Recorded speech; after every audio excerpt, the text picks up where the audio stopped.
I want to talk. There's a couple of other strategies, but I also want to talk about this guy, which you wrote about today. Everyone, we're taping on Thursday, by the way.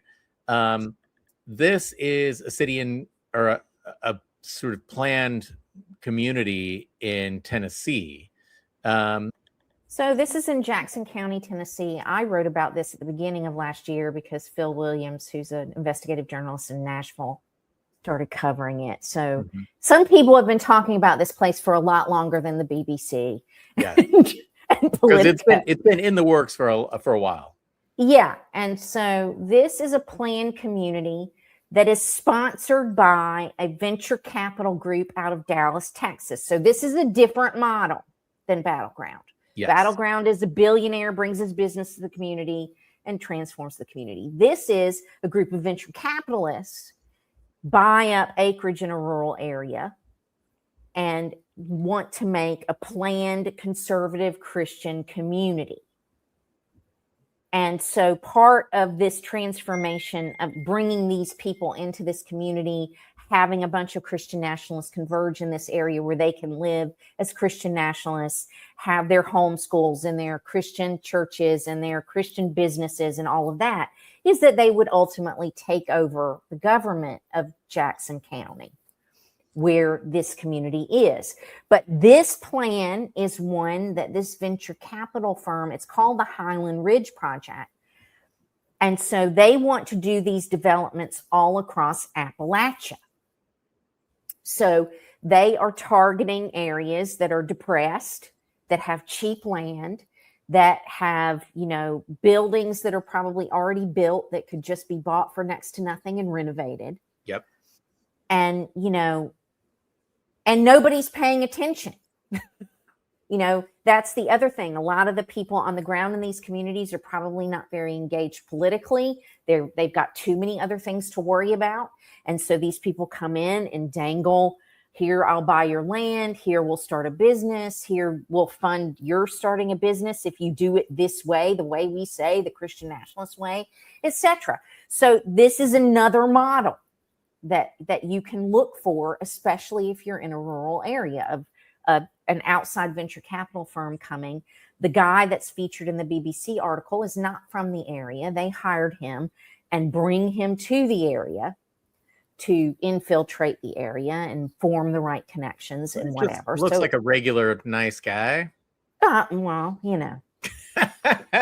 If you read a whole lot of what he says, you won't think that. No, but, he is the type, and they pick that type specifically because that's what will fit in that area. Mm-hmm. That's what can assimilate quickly. That's what can form connections with the right people quickly and get the right people on side. So you have to be, if that's the model that somebody chooses for your community, you have to be, you have to know what they're going to be doing and be looking for these things so that you can be throwing sand in those gears. A couple of the residents and that guy, this fella, Abatoy, Mr. Frat Boy, like he looks like a frat boy and I don't mean that in a good way. Anyway, he looks like a KA. I mean, the KAs were the white racist. Oh God! Oh my God! Yeah, that's right. So he has. There are a couple of owners in his little community who have espoused, family voting. In other words, only the man. We've talked about this in the show before. Only the man in the family, the head of the family, so to speak, is allowed to vote. Each family gets one vote, and so on and so forth. They've talked about wildly extremist views, and his take is, well, that's these guys are they're not what we're all about exactly. Except they're kind of handpicking their tenants, right? They're handpicking who moves in. So of course that's exactly what they're all about. And I think that, the interesting thing about this is the right wing and white Christian nationalists always talk about invasions, right? The brown people are invading, the feminists are invading, busloads of Antifa are invading. Right. George Soros is sending, bombers full of Antifa. And paying all of us, all the time to be who we are, Yeah. But it's projection. It's always projection, because this is literally an invasion. This is, let's establish a beachhead where a community can build a big stake, where eventually we can populate enough and get loud enough that we have real impact on local community policy and politics. And the policy and politics comes from people who say shit like this, right?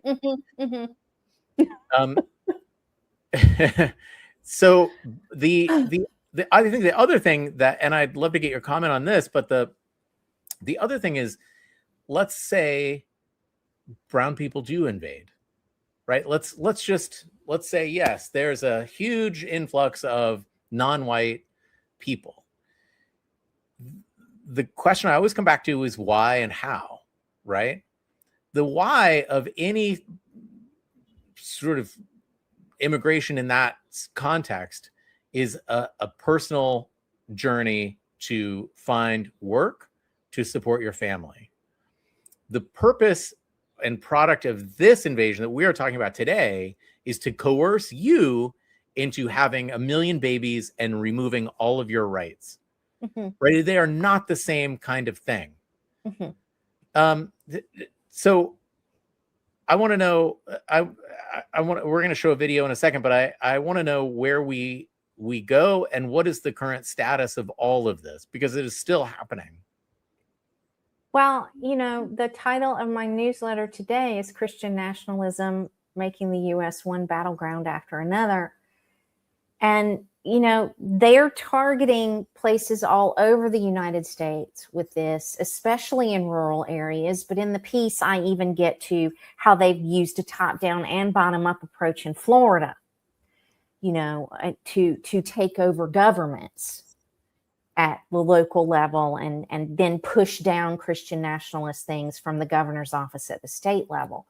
So they have multiple tactics that they can use to do this. And so it's really important to understand this isn't new.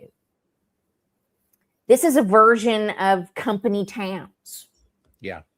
From, the 1700s, 1800s, where you worked somewhere and your employer provided you a place to live, but you had to abide by the employer's rules to have your place to live and to stay in the company town and keep your job. But we can go back even further than that.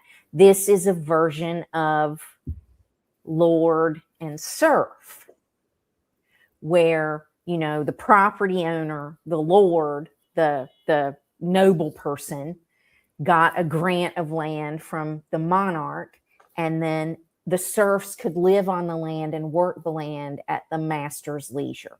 This is a plantation model also, where, you get a place to live as long as you follow the rules. And don't think, suppose somebody moves into this Christian nationalist community in Tennessee and has an epiphany and decides, I really just don't want to live this way anymore because it's bunk and I'm going to live the way I want to live now. Don't think that you're going to be able to stay in that community and keep your property. There are going to be things built into buying into a community like this. That means you forfeit your property if you don't follow the rules. That's always going to exist in these things. So it's a version of stuff we've seen throughout history, just packaged as something else, trying to be packaged as something new. And it's not new. No. And, we also have the look, it's not just white people. I mean, it's not just black people. It's not just non-Christians. Return to the Land in Arkansas is a settlement that bars black people and Jews and it's now facing a federal fair housing suit. But they're going to persist. Right. And it's another model model that these people can use, which is why I highlighted it. They're trying to say that this is just a private club. And so it's exempt from, Title II of the Civil Rights Act. They can form a private association. That's what they're trying to say. So if they're successful with this, then white Christian nationalists will use this one as well. So that's why I included it. You have to be on the lookout for those kinds of groups coming into your area and trying to form some kind of exclusive private club. And look, I'm always hesitant to use clickbait kind of stuff, but they're coming for you, right? They are coming for you. And that is the whole point. They are coming for you. They don't like you, and they don't like what you believe, and they don't like what you do, and they don't like how you run your family. And for some reason, it is all appalling to them. And they want to be able to decide. We want to decide for ourselves. They don't want that. We're not trying to impose anything over them except to remove their ability to control us. That's it. It is a backwards kind of thing.